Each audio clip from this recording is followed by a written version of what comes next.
Hello and welcome to this on-demand session specifically designed for those in hospice fundraising.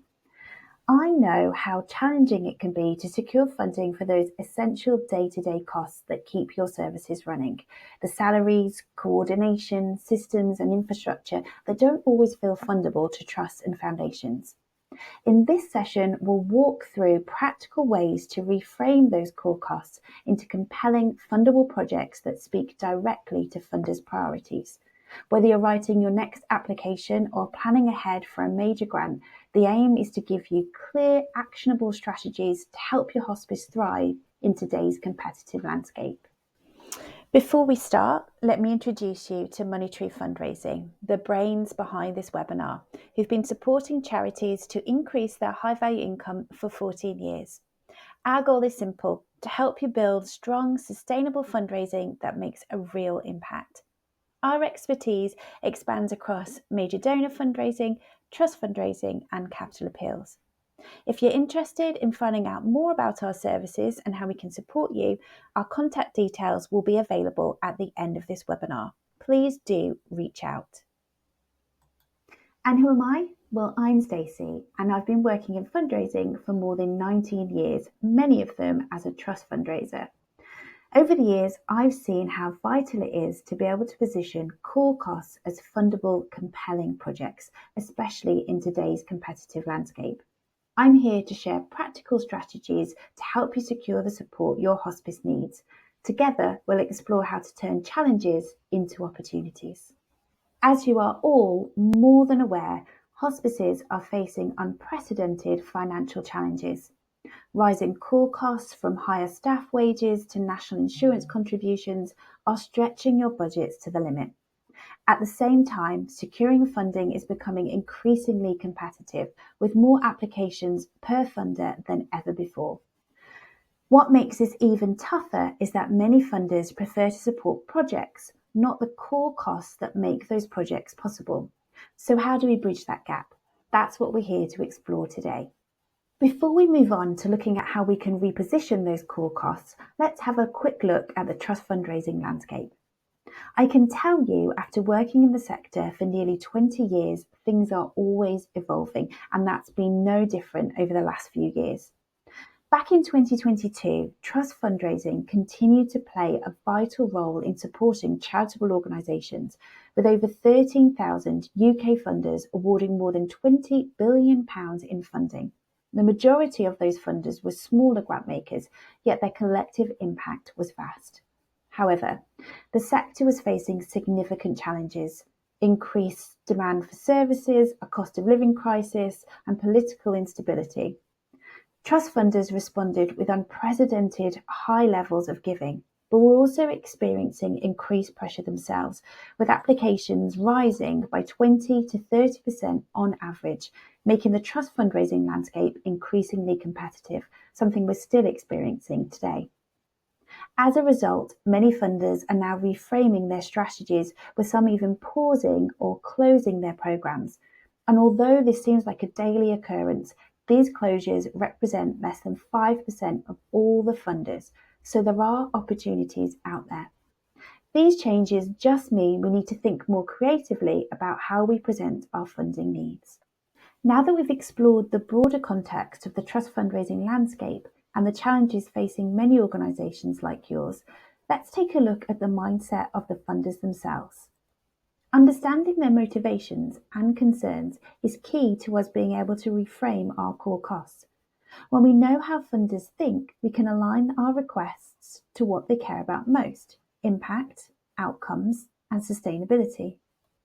Many fundraisers assume that funders simply don't like core costs, but in reality, the reasons are more nuanced.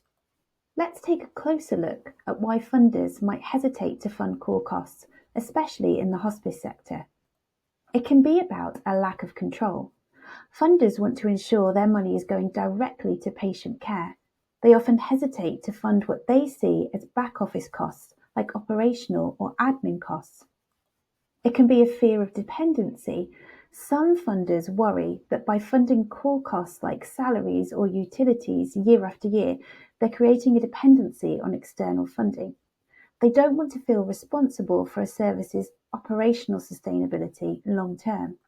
It can also be about an unclear connection to impact. Funders can struggle to understand how a seemingly non-project cost, like staff training or facility maintenance, relates directly to the patients and families that you serve. There are a couple of ways that you can tackle these issues so your project aligns more closely with a funder's priority. You can frame core costs as critical enablers.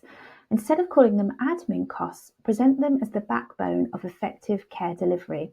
For example, project management costs enable seamless coordination of care and resources for patients, ultimately improving their quality of life. Use funder-friendly language. Many funders shy away from terming them core costs. Instead, use terms like infrastructure, capacity building, or scaling impact.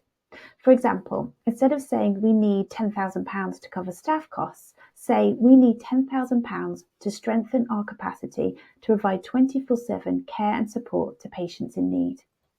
Demonstrate sustainability. Reassure funders that their grant isn't just plugging a gap, but it's an investment that will have a long-term impact. Explain how their support will allow your hospice to continue to deliver care without interruption and improve services for patients.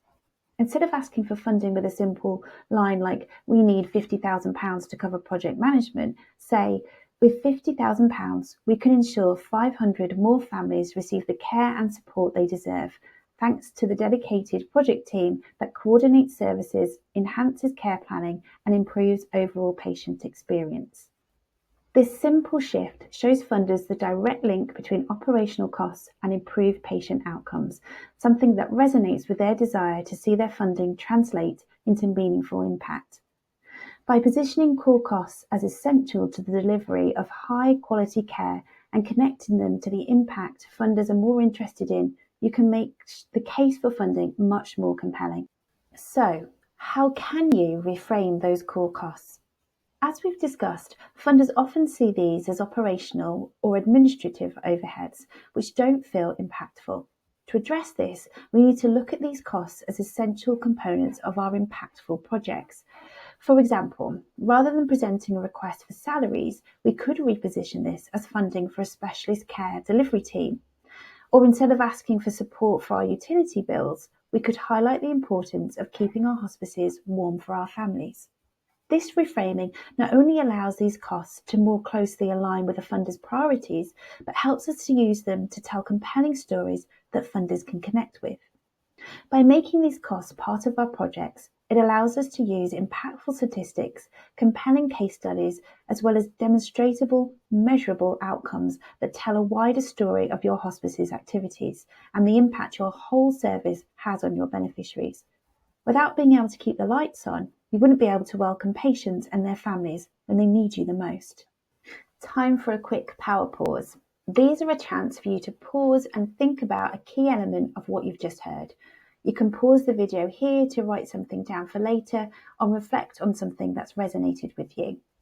A key takeaway for you to think about at this point is that adding in core costs as part of a project isn't about changing the project, but rethinking about how you communicate the need. Your project remains the same, but the way you present it can make all the difference when applying for funding. It's all about taking those core cost elements and showing how essential they are to your project, so you can present them as project costs rather than as just pure overheads. To illustrate how reframing core costs can make a difference, let's consider a hypothetical example of a hospice seeking funding for nursing salaries. Rather than applying for funding for salaries, the hospice instead presents the funding need as a specialist palliative care team dedicated to providing pain management and emotional support for terminally ill patients. Their application would focus on the impact of this team, ensuring patients receive comfort and dignity in their final days. It allows them to tell compelling real-life stories of the people the team have supported and the difference they've made. By presenting staff costs as an integral part of a clearly defined, mission-driven project with measurable outcomes, so in this case it could be providing 3,000 hours of specialist palliative care per year, the hospice can make the funding request compelling and aligned with a potential funder's priorities. They could also add in some other overhead costs into this project, like utilities, any IT that's required for monitoring equipment, or training for the care team staff. This example demonstrates how a simple shift in framing can transform a perceived overhead into a fundable project, increasing the chances of securing grants for these essential costs. Let's take a more challenging core cost, something that feels even harder to fund, like IT infrastructure in a hospice setting. Most funders won't support a line item in your budget that says patient record software and IT support. But what if we repositioned this cost? Instead of saying we need £25,000 to run our patient record system, we tell funders compassionate care and seamless support, how technology is helping us reach more patients and families in crisis. This project would highlight that many hospice teams rely on outdated IT systems that slow down patient admissions, reduce coordination between staff, and make it harder to provide timely, personalised care. And how integrated patient record systems that ensure nurses, doctors, and support staff can instantly access and update patient information leads to faster, more responsive care. The hospice can then demonstrate the impact having the system in place would have, enabling them to reduce admin time, which in turn allows them to admit patients faster and ensures families receive seamless, well-coordinated support at the most critical moments. Even the most unsexy costs, like IT infrastructure, can be framed in a way that funders will buy into. The key is to connect them directly to patient outcomes and quality of care. Again, use stories of the people you've been able to support and clearly demonstrate the impact your IT infrastructure will have on those people and their families, the difference it will make to their time with you, and the support they'll receive. As you start reframing core costs into fundable projects, here are 3 key strategies to keep in mind. First, focus on impact. Rather than presenting costs as admin expenses, think about what these costs enable you to provide and the difference they make to the people you support. Funders want to see clear objectives, measurable outputs, and defined outcomes, so make sure you know and are able to show the real-world impact of these costs. Second, ask yourself, what if you weren't there because you can't find the funding for these core costs? What would happen if your hospice couldn't continue providing this essential care? This is a really powerful way to think about how these core costs are vital to your hospice and how they can fit into your projects. It enables you to frame urgency into your applications and demonstrate why funders should invest in your hospice. Finally, another way to look at core costs is to consider using a cost per head approach.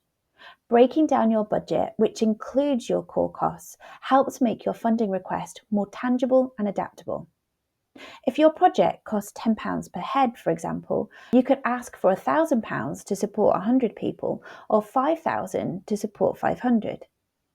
This allows you to tailor your ask to fit within a funder's funding envelope, while still maintaining the integrity of your project. By using these strategies, you can start to think about how you can approach integrating core costs into fundable projects. Let's take a moment now to pause and reflect on what you've just learned. Grab a piece of paper and a pen or open a new document sheet on your computer and think about a core cost that your hospice incurs right now. Thinking about everything you've just heard, how could you reframe it into a project with a compelling title and clear outcomes? So, another example. Instead of rent, you might package this up as part of a wider project around a space for healing, reflecting on the impact your hospice has on the people and families it supports. Take a moment now by pausing the webinar to think about what your hospice needs and jot down your ideas. Once you're ready, you can rejoin the webinar by pressing play. I really hope you found that exercise useful and it's given you a chance to pause and reflect on what we've been discussing, as well as giving you something to look back on after this session ends, and hopefully a good place to start from. We've talked about how to reposition core costs. But what about the mistakes that can trip us up? Even with the best intentions, certain wording choices or gaps in information can make a funder hesitate. Let's go through a few common pitfalls and how to fix them, because even a small tweak in how you frame your request can make the difference between a rejection and a successful grant. Mistake 1: being too generic. Funders need to see a clear connection between their money and real-world impact. A vague request like, "We need admin funding," sounds like an overhead cost with no direct benefit. Instead, bring it to life, helping families access 24/7 hospice support through expert coordination. This makes it clear that admin work directly supports patient care. Mistake 2: not defining outcomes. Without tangible outcomes, a funder has no way of understanding the true value of their investment. Simply saying, "We need funding for bereavement support," isn't enough. Instead, be specific. This funding will allow us to provide 100 bereavement counselling sessions, ensuring grieving families get the expert emotional support they need. A funder wants to see measurable change. Mistake 3: failing to create urgency. Funders are often inundated with funding requests, so they need to understand why your project matters right now. If your application lacks a sense of urgency, it might not get the attention it deserves and get put to the bottom of the decision pile. Rather than saying, "We need funding for hospice nurses," make it clear what's at stake. Without your support, we risk turning families away when they need us the most. By avoiding these common mistakes and making simple but effective changes in how you position your funding needs, you can ensure your core costs become not just fundable, but compelling to funders. Now let's take a look at how you can use all of this knowledge to craft a fundable project. Turning core costs into fundable projects requires a structured process to help you keep on track. On the screen are the key components you need to craft a fundable project. We're going to break these down one by one in a moment, so don't worry about rushing to write these down. The key components are: 1. Identify core costs. 2. Break costs into activities. 3. Focus on outcomes and impacts. 4. Gather evidence. 5. Beneficiary input. 6. Create a compelling title. 7. Build your case for support. 8. Find potential funders. Start by identifying your core costs. What essential expenses are you struggling to fund? What would be the impact of not covering these costs? This is a good exercise to complete with your accountant or your finance team so you can really get an understanding of all the costs your hospice incurs over a year. Create a list of all the costs and the amounts that are needed. Next, use all the information you've heard today to brainstorm how these costs could fit into your project or could be packaged into a project of their own. Sometimes it helps to do this with your team, colleagues, or peers. 2 heads are always better than 1. Another example of how reframing core costs could work is looking at cleaning and maintenance costs. These could also be described as a more funder-friendly, ensuring we're operating in a safe and hygienic environment for vulnerable patients and their families. To make this really compelling, think about why that's important and what would be the outcome if that didn't happen. You've made a great start on this step during our pause and reflect exercise, so use what you wrote as a starting point to think about this further. Next, think about the outcomes and impacts of these projects and the activities within them. How will they make a difference to your beneficiaries? What measurable outcomes and outputs can you determine to show the impact of a funder's support of your project? Once you've determined the impact of your project, you need to gather evidence to demonstrate this impact and show why your project's needed. Look at key statistics, including the demographics of your beneficiaries. Find case studies and stories that go beyond the numbers to demonstrate the difference you make to people who will benefit from your project. One of the most important points to building a fundable project is to bring your beneficiaries into the design process. Use their lived experience to shape projects and give it more authenticity. More and more funders are asking for you to demonstrate how you listen to and include your beneficiaries in the designing of your projects, so it's really important to include this step in your process. Time for another quick power pause.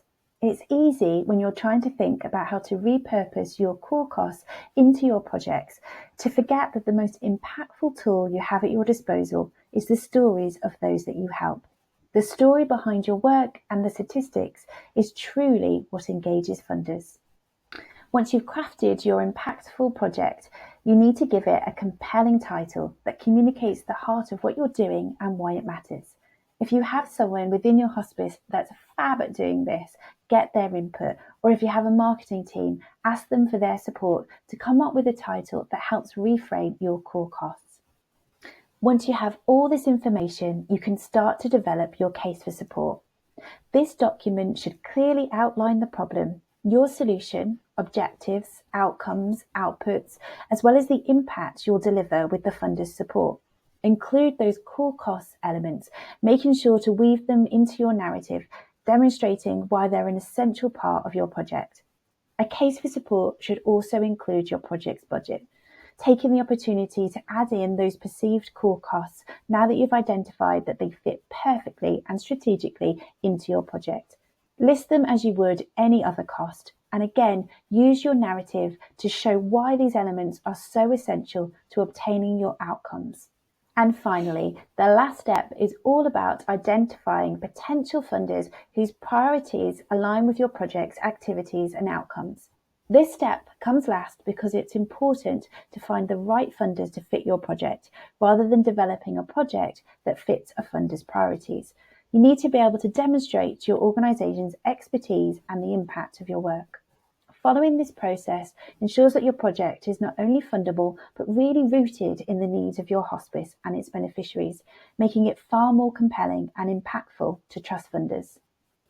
Let's have another quick power pause. A truly fundable project isn't just about what you need, it's about the change you'll create. Funders want to see a clear, compelling link between the resources you're requesting and the real-world difference they'll make. The key? Shift your focus from expenses to impact. Instead of saying we need £30,000 for nursing staff, say with £30,000 we can provide specialist palliative care to 150 patients, ensuring dignity and comfort in their final days. It really does make a difference. The strongest projects have a clear problem, solution, and measurable outcomes. Funders should be able to see exactly how their support will drive meaningful change. So, what's next? You have a strategy to incorporate your core costs into some fab fundable projects, and you have the steps to create that project. You've found some trust funders you'd like to apply to. How do you make sure your application stands out in an increasingly competitive environment? Here are some key strategies to think about which will help strengthen your proposals and increase your chances of success. Personalise each application you submit. This may seem really simple and straightforward, but please avoid generic copy and paste applications. Each one must be tailored to the specific funder, using their language and priorities to form the basis of your application. Demonstrate how you fit their funding priorities and the impact your project will have with their support. Use evidence and data. Potential funders want to see that your project is backed by real need. Use statistics from within your own hospital to demonstrate demand or need. So, for example, 85% of our patients require pain management support. If it's relevant and helps back up your point, use external research or national data to strengthen your messaging and really demonstrate need. We've already touched on this in our power pause, but it's so vital, it's worth saying again. Tell compelling stories. Facts and figures are really important and can be really impactful, but stories bring your projects to life. They put the funder in the beneficiary's shoes or make them remember a time when they or a loved one may have needed your support. If you can obtain their permission, use real-life examples to illustrate the human impact of your work.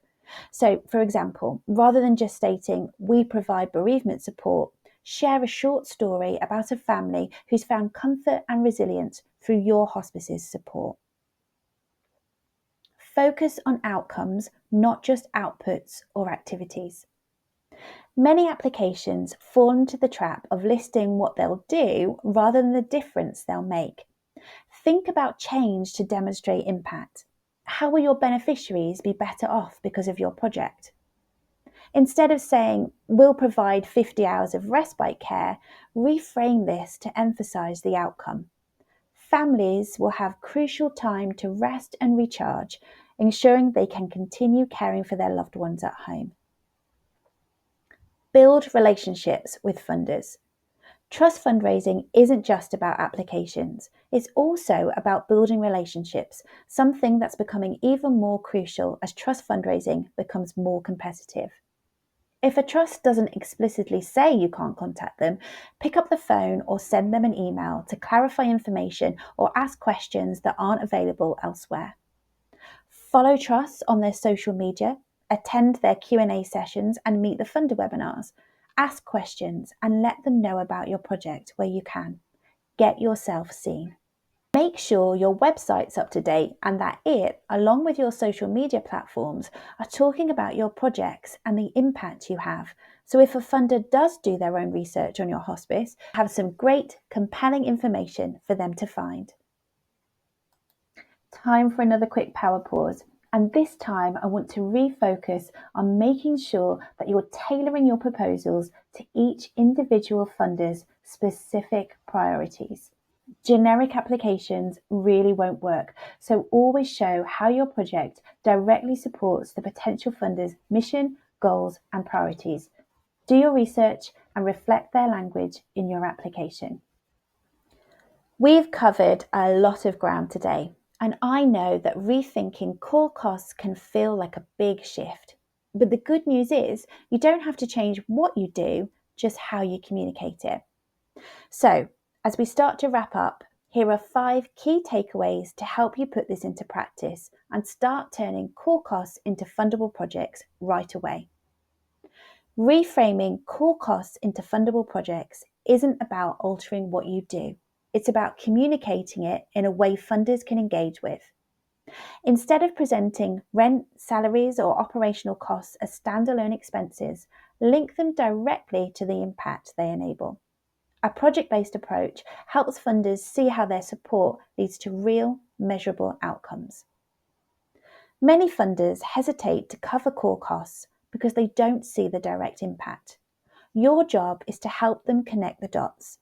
Instead of saying, "We need funding for staff salaries," explain how those salaries ensure high-quality care, expert support, or life-changing interventions.